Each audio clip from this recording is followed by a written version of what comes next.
dunida aynu ku noolnahay waxaa lagu arkaa waxyaabo badan oo la yaab leh. qaarkood ayaa dabiici, halka kuwo kalena ay bini'aadanka gacmahooda ku sameeyeen. waxyaabaha khaaska ah waxay keenaan in lagu qoro buugga dhacdooyinka adduunka ee Guinness World Record. waxaynu muuqaalkan idinkugu soo gudbin doonaa 6 qof oo la yaab leh oo aanan rumaysan doonin in adduunyada ay ku nool yihiin. intaanan warbixinteena gudagelin, haddii aad xiiseynayso inaad ogaato dhammaan waxyaabaha muuqaalkan ku jira, like saar una shirgaray asxaabtaada. waad ku mahadsan tahay daawashada muuqaalkan. Bhuban Chandra Das waa nin la yaab leh oo aan la rumaysan karin ficilkiisa, ayna adkaanayso inaad rumaysato haddii aadan arkin wejigiisa. ninkan ka soo jeeda waddanka Hindiya ayaa ka mid ah dadka ugu la yaabka badan adduunka, waxaana ay dadka Hindiya u yaqaanaan ninkii cirbadaha, sababtoo ah waxa uu awoodaa in wejigiisa uu ku mudo in ka badan 550 cirbadood. 42 jirkan ayaa sheegay inuusan dareemaynin wax xanuun ah, isagoo xitaa carabkiisa ku muday in ka badan 10 cirbadood. waxaana uu sidaas ku galay buugga dhacdooyinka dunida ee Guinness World Record, maadaama uu noqday ninka labaad ee tiro gaaraysa 550 cirbadood ku muday wejigiisa. waxaase ka horreeya nin kale oo Shiineys ah, kaasi oo isaguna in ka badan 1000 cirbadood ku muday wejigiisa. Ramsin Shohan, shakhsigan waa ninka ugu shaarbaxa dheer adduunkan, taasi oo uu ku noqday dhirirka shaarbihiisa oo ah mid xad dhaaf ah. waxaana ninkan uu caalamka ka noqday mid aad loo garanayo sabab la xiriirta dhirirka shaarbihiisa. ninkan ka soo jeeda waddanka Hindiya, dhirirka shaarbihiisa ayaa gaaraya 4.2 mitir, sida lagu qoray warshadaha caalamiga ah ee Daily Mirror. ninkan la yaabka leh ayay 32 sano ku qaadatay inuu koriyo shaarbihiisa, maalin walbana waxa uu u baahan yahay 2 saacadood si uu u nadiifiyo. isagoo saxaafadda la hadlaya kuna faanaya shaarbihiisa ayuu yidhi, aad yaan u jeclahay shaarbihayga, mana jari doona inta ogaalkayga uu joogo. waxaana iiga dhigan tahay anigoo xanaanaynaya cunug yar. waxaana uu sidoo kale sheegay in ka badan 33 sano uusan shaarbihiisa ku taaban makiinada tinta lagu jarto. waxaana uu sidaas ku galay buugga lagu qoro dhacdooyinka dunida ee Guinness World Record.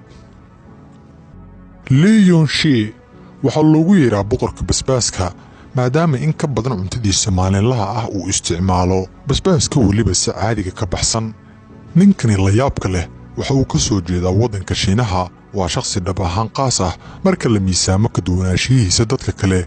ninkan wuxuu maalinkii cunaa qiyaastii 2 ilaa 3 kiilo oo basbaas ah, waxaana uu carabka ku adkeeyey inay suurtagal tahay inuu cuntada cuno xitaa haddii aysan isaga qancinaynin, balse si walba uusan uga maarmi karin basbaaska oo lagama maarmaan u ah cuntadiisa maalinlaha ah.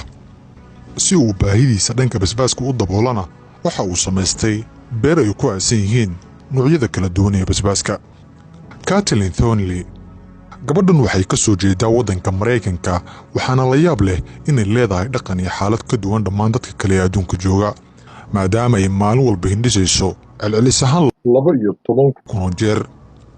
gabadhan marka la qiimeeyo xaaladdeeda, daqiiqadiiba waxay hindhisi kartaa 20 mar, taasi oo ah wax caadiga ka fog. maray waraysi bixinayso waxa ay sheegtay inaysan ku raaxaysan nolosheeda, islamarkaana ay xanuun dareento markay hindhisayso ilbiriqsi walba.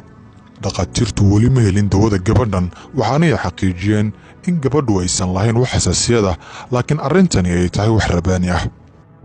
Byron Shalenka, ninkan waxaa loo aqoonsaday ninka ugu carabka weyn adduunka, waxaana uu sidaas ku galay buugga lagu qoro dhacdooyinka adduunyada Guinness World Record kadib markii uu ballaca carabkiisa gaaray 8.9 sentimitir.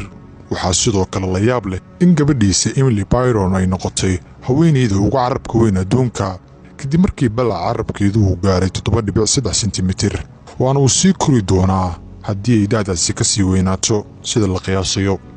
aabbaha iyo gabadhiisa galay buugga dhacdooyinka dunida iyo qoyskoodaba waxay ku nool yihiin magaalada New York ee waddanka Maraykanka, waxaanay caan ku noqdeen ballaca carabkooda dartiis.